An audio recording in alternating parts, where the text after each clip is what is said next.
In this video, we want to find an equation for a quadratic with these two roots, and now we have a y-intercept of -5. So this is kind of where we left off in the first type of question that we covered already. If you need to check out how we got this so far, make sure you check out the previous video that I made on the first part of this problem here. The only thing I'm going to change here is if I have these roots, I'm still going to know that these factors are in this equation. There's no way I can get around that if I have a root of positive 3i and a negative 3i.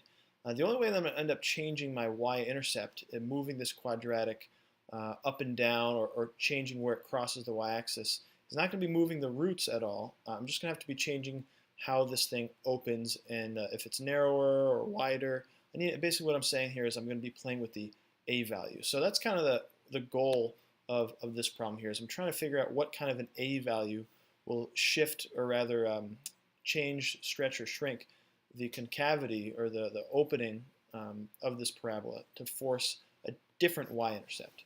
So I'm trying to figure out what this a value is. Now what I know so far is that the y-intercept is -5 in this quadratic. And so I don't know what my a is, but I know that 0 is going to be whatever my x values are at that y-intercept. So basically I'm plugging in what I know. This means that I have the coordinate 0, -5 on the graph. And now I'm just solving for a. So I have -5 equals a times, this is looking like the -9i squared.